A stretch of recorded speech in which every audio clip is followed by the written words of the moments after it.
बांग्लादेश के गोपालगंज में national citizen party की रैली के दौरान बांग्लादेशी पुलिस और सेना का बर्बर चेहरा एक बार फिर सामने आ गया है। बांग्लादेशी फोर्सेस ने अंधाधुंध गोलीबारी की, जिसमें सामाजिक कार्यकर्ता दीप्तो साहा समेत 4 लोगों की मौत हो गई और लगभग 9 लोग घायल हो गए। गौरतलब है कि बांग्लादेशी सेना ने यह क्रूर कार्रवाई पूर्व प्रधानमंत्री शेख हसीना के गृहनगर के पास की, जिससे देश भर में आक्रोश फैल गया है। इस नृशंस घटना की तस्वीरें सोशल मीडिया पर तेजी से वायरल हो रही हैं। कर्नाटक सरकार ने बेंगलुरु के एम चिन्नास्वामी स्टेडियम के बाहर 4 जून को हुई भगदड़ मामले में आरसीबी और क्रिकेटर विराट कोहली द्वारा की गई वीडियो अपील को जिम्मेदार ठहराया है। हाईकोर्ट में सौंपी अपनी रिपोर्ट में कांग्रेस सरकार ने दावा किया है कि आरसीबी ने पुलिस की अनुमति के बिना विजय परेड आयोजित की थी। रिपोर्ट में बताया गया है कि कोहली के एक वीडियो के कारण 3 लाख से अधिक प्रशंसक वहां जमा हो गए थे। कन्नड़ अभिनेत्री रान्या राव को सोने की तस्करी मामले में कोर्ट ने 1 साल जेल की सजा सुनाई है। उनके साथ 2 अन्य आरोपितों को भी सजा सुनाई गई है। रान्या राव को 3 मार्च 2025 को बेंगलुरु एयरपोर्ट पर 14.8 किलो सोने के साथ गिरफ्तार किया गया था। ईडी ने बलरामपुर के धर्मांतरण रैकेट मामले में छांगुर बाबा उर्फ जमालुद्दीन और उसके साथियों के 14 ठिकानों पर छापेमारी की। इसमें उत्तर प्रदेश में 12 और मुंबई में 2 जगह शामिल है। आरोपों के अनुसार छांगुर बाबा ही इस अवैध धर्मांतरण गिरोह का सरगना है। छापेमारी में भारी मात्रा में नकदी, सोना, जमीन के दस्तावेज और महंगी गाड़ियां बरामद की गई हैं। बिहार विधानसभा चुनाव से पहले सीएम नीतीश कुमार ने बड़ा ऐलान करते हुए 1 अगस्त से सभी घरेलू उपभोक्ताओं को 125 यूनिट तक मुफ्त बिजली देने की घोषणा की। इससे राज्य के 1.67 करोड़ परिवारों को सीधा लाभ मिलेगा। उन्होंने एक्स पर बताया कि सरकार अगले 3 वर्षों में सौर ऊर्जा संयंत्रों से 10,000 मेगावाट बिजली उत्पादन का लक्ष्य रख रही है। अत्यंत गरीब परिवारों के लिए सौर ऊर्जा संयंत्र का पूरा खर्च सरकार वहन करेगी। विदेश मंत्री डॉक्टर एस जयशंकर ने एससीओ को अपने स्थापित उद्देश्यों से भटकने के लिए आईना दिखाया। उन्होंने अप्रत्यक्ष तरीके से चाइना और पाकिस्तान पर निशाना भी साधा। उन्होंने पहलगाम आतंकवादी हमले का उदाहरण देकर कहा कि एससीओ का उद्देश्य आतंकवाद, अलगाववाद और उग्रवाद का मुकाबला करना था। संयुक्त राष्ट्र सुरक्षा परिषद ने इस हमले की निंदा की और उसके दोषियों, आयोजकों, वित्त पोषकों और समर्थकों को जिम्मेदार ठहराने और उन्हें न्याय के कटघरे में लाने की आवश्यकता को रेखांकित किया।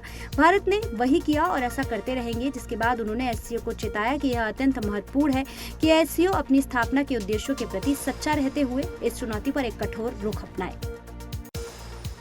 भारत और आर्मेनिया के बीच एक और बड़ा रक्षा समझौता होने जा रहा है, जिसमें आर्मेनिया भारत से 80 एडवांस टोविड आर्टिलरी गन सिस्टम्स खरीदेगा। आर्मेनिया अपनी तोपखाने की क्षमता बढ़ाने और सेना के आधुनिकीकरण के लिए भारत की कल्याणी स्ट्रेटेजिक सिस्टम्स लिमिटेड से यह हथियार खरीदेगा। यह समझौता तुर्की, अजरबैजान और पाकिस्तान के गठजोड़ के मुकाबले के रूप में देखा जा रहा है।